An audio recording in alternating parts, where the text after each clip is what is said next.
Hello, everybody, and welcome back to OMB Reviews. I am the critic who is a cynic. Hope you're doing well. Today we're doing a box office breakdown for this past weekend, which saw Furiosa coming in well beneath expectations. Keep in mind that Tony and others over at Deadline, amongst other box office reporters, were saying the film was looking to make $80 to $85 million internationally. That film now looking to have made closer to $60 million internationally and doing a lot less domestic, making around $30 million over the 4-day frame. Very much different than the upwards of $45 to $55 million that some were projecting. So let's just say Furiosa not doing well. Garfield also not doing terribly well at the domestic box office, but because of how small the actual budget is for this movie, overall that film is well on its way to profitability, whereas Furiosa is set to once again be yet another massive box office flop. Can't really say I'm all that surprised. The film is mediocre at best, and it follows up the film Fury Road, which a lot of fans of the franchise got very much turned off by because of the very clear bait and switch with saying it's a Mad Max movie, when in reality Fury Road was just a Furiosa film. That's why when they made the announcement that they were going to make a standalone Furiosa film, I was scratching my head because I said, well, you've already done that. You just at least are being honest about it this time. And turns out not a lot of people are very much interested in her character, let alone the Mad Max adjacent universe. Maybe if they tried putting in like the actual Mad Max, maybe even if they tried putting in like an old man Max with Mel Gibson, maybe then they could actually see some box office returns. But on this film, yeah, that's not going to happen. So we'll talk about the update on Furiosa, also the update on Planet of the Apes, Kingdom of the Planet of the Apes, and also the film If, however it is that you want to pronounce it. But before going any further, please make sure you smash that like button, line up that fire button over on Odyssey, and smash the rumble button as well. Also, make sure that you're subscribed to the channel with that bell notification. That way you know every time a video or live stream goes live on the channel. So thank y'all very much for y'all's patience. I have not been feeling well the last few days. Some food poisoning, I think. Could be one of those 24-hour bugs. We're still trying to figure that out. I'm feeling well enough to record a video, though, at this time, and so hopefully I'm back to my old self. I can start to plan what the summer daily streams are going to look like. Again, by daily, I just mean like once or twice a week during the daytime, but I will keep y'all posted on that as soon as I am able to, as obviously I'm still feeling a little bit better, but still not quite 100%, and others around the house are either not 100% either or are potentially, having issues of their own. So we'll keep y'all posted. But he had Tony over at Deadline continuing to show he just does not quite understand it. He is still failing in so many different ways. Says Furiosa is inching out Garfield with $32 million, but number one race still close in dullest Memorial Day weekend. Yes, this is one of the dullest in over 25 years, I think they've said. This is one of the worst performing films that have been released in that time frame. Even going back to last year, the films that were coming out at that time did a lot more than the films this time around. And that's not just a dig against a film like Furiosa, but it is also a dig against a film like the Garfield movie. Now, I was not expecting a whole lot out of the Garfield movie because I know for someone like me, I know of the IP, but I've never really been a big fan of Garfield. It's never been a franchise or a movie or a show, any way that the IP has ever been presented has never really intrigued me in any way. But I know there were some people that were excited, and also when it comes to family films that you can bring your kids to these days, there really aren't a whole lot. When you think about what Disney has been doing and what a lot of these other companies have been doing, putting in a bunch of identity politics and other nonsense into their films, it's very rare to have a film that is safe for kids. It seems like this movie, based off of early results and based off of early reviews, is safe for kids and families.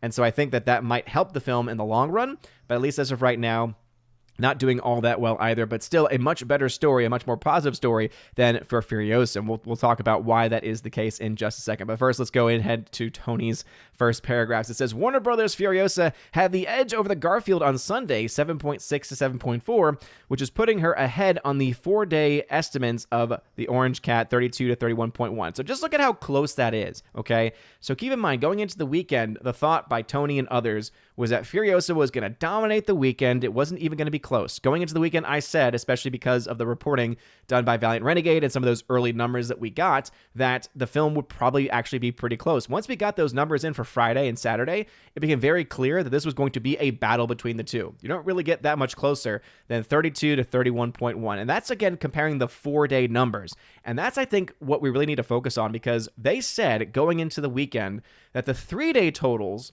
for the upcoming Furiosa film now coming out, of course, was going to be a lot better, right? 35 to 45 million, with the 4 days going up to 45 to 55 million in some of the ranges. So the fact that the 4 day is now dropped all the way down to 32, and the 2 day is now in the 3 day is now in the 20s, that is really, really bad. It says, many were expecting Garfield to own the matinees yesterday. The movie showed a strong Hispanic Latino audience turnout at 38% throughout the weekend, and the notion is that bad weather in the South kept moviegoers inside. Now, we've talked about this before, that sometimes weather events can have an impact, but in general, if people really want to go see a film, they will go out and see it. Right? This is the big problem when it comes down to it.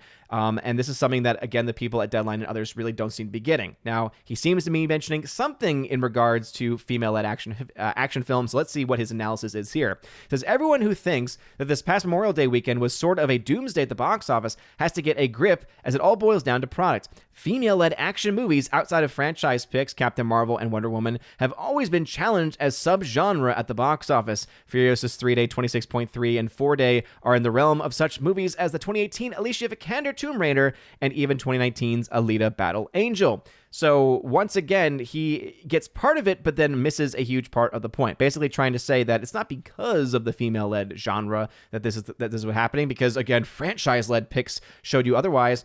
But he's also conveniently leaving out a couple other movies, right? He's trying to claim that, oh, when you have a film like Captain Marvel, when you have a film like Wonder Woman, it's guaranteed success because those are IPs that people recognize. Okay, tell that then to The Marvels.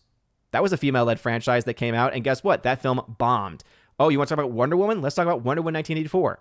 All right, that film also bombed. You can try and give me the excuse about day and date release and pandemic and nonsense, and all I will ever point you to are two films. Day and date, you want to have the big excuse as to why that does not actually work as an excuse? Five Nights at Freddy's. That film, day and date release, did very well in theaters and also did very well on demand as well. Where's your evidence? That's right, you got none. And if you want to go into the talk about, again, mentioning not just the day and date model, but also the COVID model, yeah, remember how every single person, including Tony, were trying to say that the box office was never going to get back on its feet again because of COVID, and then all of a sudden, as they were spelling doomsday for the remake of West Side Story, which nobody wanted, what came out the week after that? Oh, that's right, it was Spider-Man No Way Home, which broke box office records in so many different ways.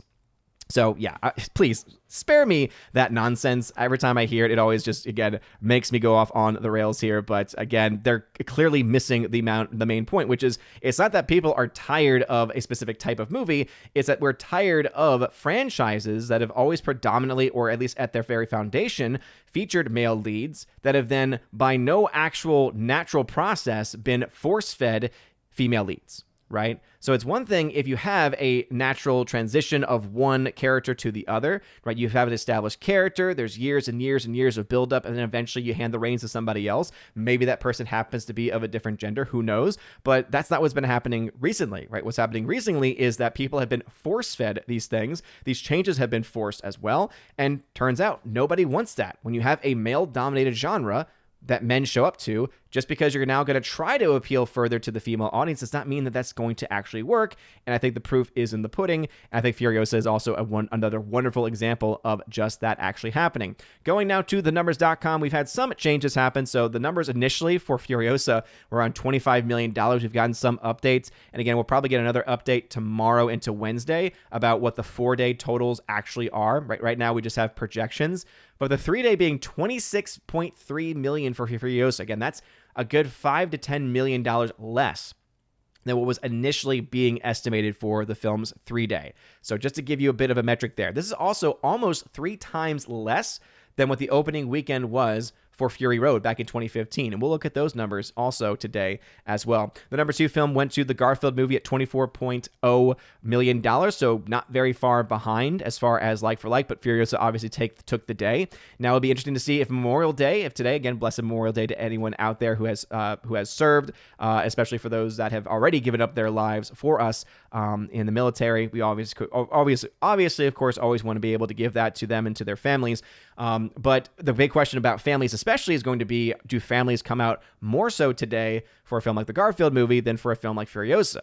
Based on the things that we're seeing right now, it seems that there's a chance for Garfield to make some ground up today. But as we saw with those Sunday numbers, Furiosa did still have the edge. Part of that is probably because Furiosa is going to have a lot more of those premium format screens. And so even though it's making more money on paper, the more people going to see the movies are probably those that are going to see Garfield, because you can have a lot less people going to see a film that has a higher ticket price than the other way around, if that makes any sense. And we'll, again, go into that in just a second. You can have a lot of money, but if you have to look at ticket sales don't always tell you, or rather, the raw total you get does not always tell you the actual reality. Ticket sales are usually a pretty better metric overall. The film If dropped 52% in its second week of release. This film needed to do a lot better than that. This film seemingly not holding very well with families, so this film right now is looking to flop. Kingdom of the Planet of the Apes is still holding on a little bit, but still 40s, drops in the 40s. This far out from its initial release after its third week is definitely not where it wants to be.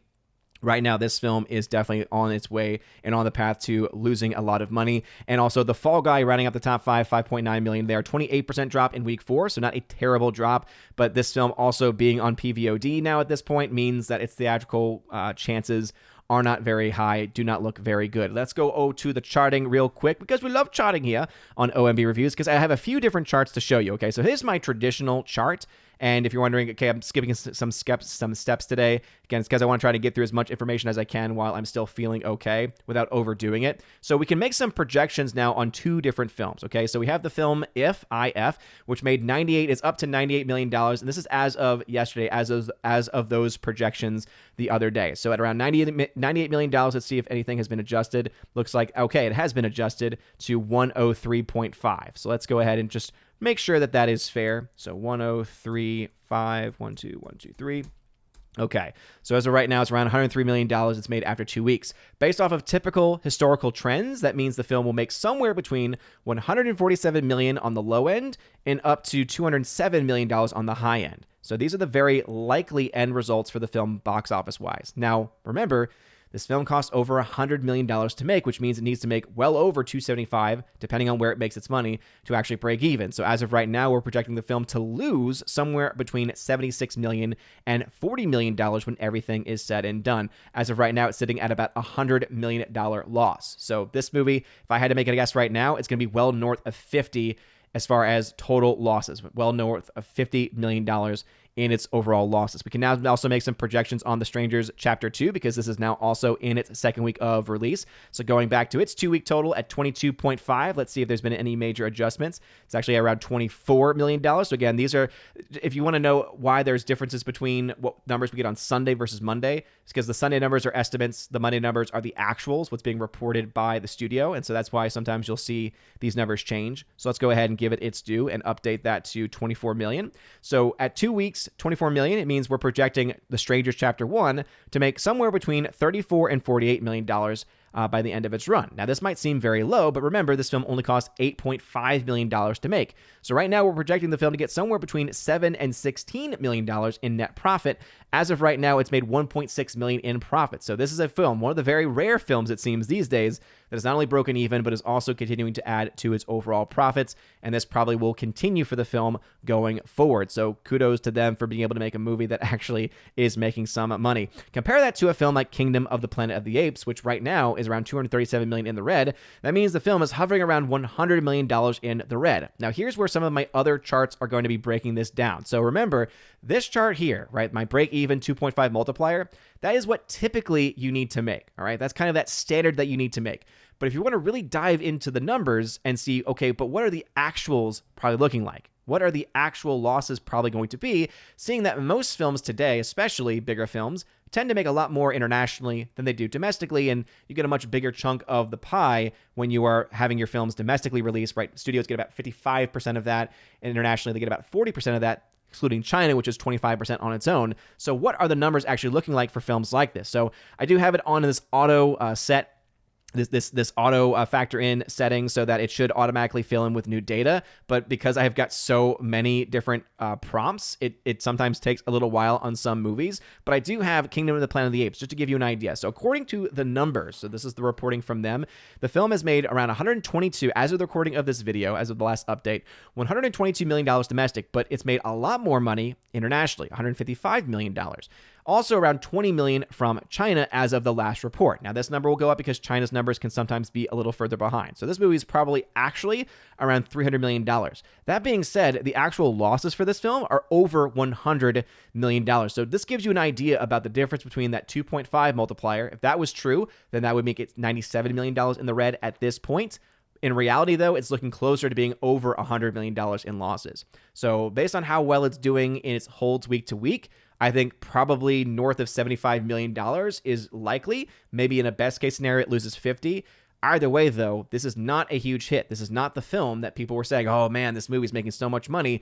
When you look at the actual data, when you break it down by the individual film and where it's actually getting released, that is actually not the case. Now, that does not mean necessarily that Disney's going to lose money. We've had this conversation before about how Disney is primarily a distributor on this film. There are other production companies involved, meaning that the amount of money on the hook by Disney may not be as high as what it would be in other releases, right? When they have a Marvel film, for instance, or they have a Star Wars film, Disney's 100% on the hook for those movies typically, right? Whereas for a film like this, there are a lot of other producers involved, and so there's actually the potential that Disney walks away with some cash. But as far as the individual film, looking just at Kingdom of the Planet of the Apes and how much money was spent versus how much money is actually gotten by studios in general, this film is set to be a pretty massive flop. We also get some other metrics here, just comparing these numbers. So as you can see, the site numbers that we have, as of right now, the only numbers that are being reported are $3.5 million domestically. So because of how the typical splits go, that means around $10 million in the red. This is the new film from Angel Studios. So again, it's okay. It has a chance maybe to break even, but it's still got a little ways to go. And we're going based off of a reported budget, and it's not a guarantee that the budget is what it says. If you ever see my charting a little line through a number, it means this is an estimate. We don't actually have official confirmation. As we're recording this video, though, the budget was estimated to be around $8 million, and so it still has a little ways to go. Not nearly in as bad situation, though, as a film like Kingdom of the Planet of the Apes, for instance. Going down to the Garfield movie, right, that film we have its numbers in for, and as you can see, $91 million means around $49 million in the red. But this is the real number I wanted y'all to look at, was because of Furiosa, right? So some people have said that this film was going to do a lot better than what it actually has done, and let's just show you how bad the numbers actually are. At $58.8 million, according to the numbers, right, as the recording of this video, that means right now it's at $224 million in the red. Remember, this film had a budget of $168 million, so a typical break-even is $420 million. The number for that one is going to be a lot higher because of how much money, look at how much it's making internationally. We don't even have any releases or any numbers coming out of China as of the recording of this video, so once those numbers come in, remember, they get a lot less from that in addition to anything else. So just because it hasn't opened in China or just because it hasn't opened in certain metrics in certain markets does not mean that it's going to be helped. The fact that it's doing poorly, so poorly domestically, and that it's not even doing that well internationally, but it's still doing better internationally, tells us everything that we need to know about this movie, which is that it's not doing well and that it is likely going to be a $100+ million flop based on the numbers that we have going on and those trends. Now, if some people don't like the numbers from thenumbers.com, I also have a similar chart using metrics from Box Office Mojo. So as I mentioned before, though, sometimes these numbers are not very quick to update. So for instance, I don't have the most updated numbers for Kingdom of the Planet of the Apes, but I can tell you the differences are usually very small. I do have some metrics, though, for the movie If from IF. Right now is over $100 million in the red, so I doubt that the film's going to be able to recover based on how it's pacing. Sight, as I'd mentioned, has maybe a chance.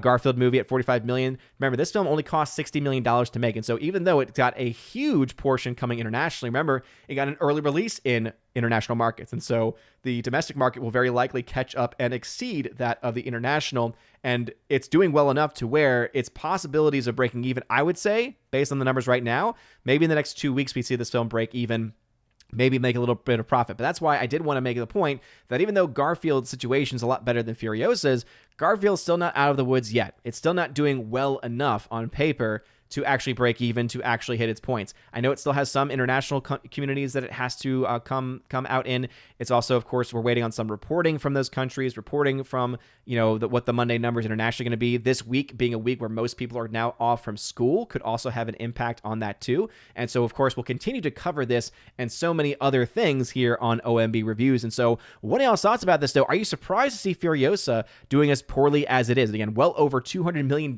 in the red, pretty much a guarantee guaranteed flop at this point in time, coming well beneath the numbers that were initially being reported by the people over at Deadline and so many other locations. I can't say I'm all that surprised. I am surprised to see the numbers as low as they are, but this just goes to show you why the modern day media can't really be trusted, because oftentimes, though they are using metrics and some of those metrics are trustworthy, they sometimes do let their own biases come into the discussion as well. We saw this happen when Tony and Nance over at Deadline were trying to say $80+ million global opening for Furiosa, $30 million for Garfield domestically, right? Showing that unfair comparison between the two.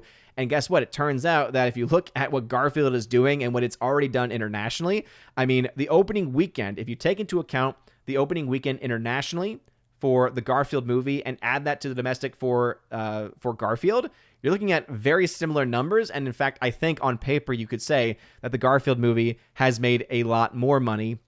And again, just comparing opening weekends, remember that 97 million has not just the last weekend's international numbers and this early release for the film, but also all of the numbers from this past week internationally. And so that's why it's not a fair one-to-one comparison. But still, it is one that needs to be looked at, needs to be understood, and needs to be, again, appreciated for what it is. And so those are the numbers as they stand, though. What are y'all's thoughts about this? Also, some new charts here, trying to get some updates, some up-to-date, real-time information about what the actual losses are looking like. This also gives us a better understanding of films that might, on paper, look like they've broken even because of where they've made their money not looking as good. So, for instance, Godzilla x Kong, if you look at this metric here, it's actually only made around $32 million in actual profits. So again, that's pretty good. And remember, this is not taking into account all of the behind-the-scenes stuff with Legendary being a Chinese-owned company, because again, we don't actually know any data about how much money that they get as being a Chinese-owned company. Nothing's ever actually been confirmed.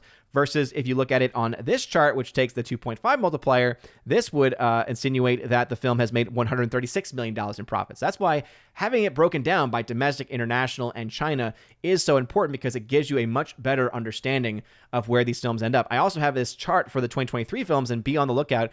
geeksandgamers.com, I'm going to be doing an actual top 10, an actual bottom 10 best performing, worst performing films of the year list to go against that terrible list that Tony and so many other places have put out, claiming that certain films like TMNT, Mutant Mayhem made money, when in reality, they didn't make money, and in fact, they lost money when you use the actual metrics and not put in things like randomly deciding, yeah, for this one movie, I'm going to put in merchandising sales because I can do that.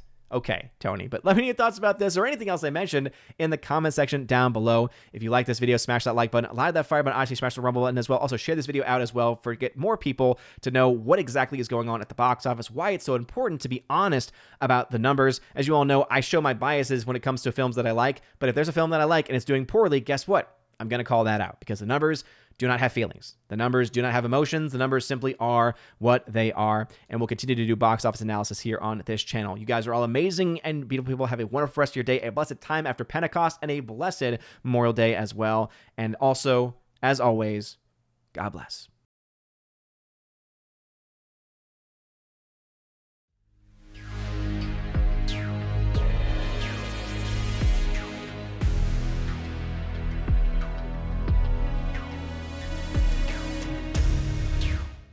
And now for a huge special shout out to all of my May supporters at the Chosen of Valhalla level, starting off with my Patreon supporters, Father Luca Illich.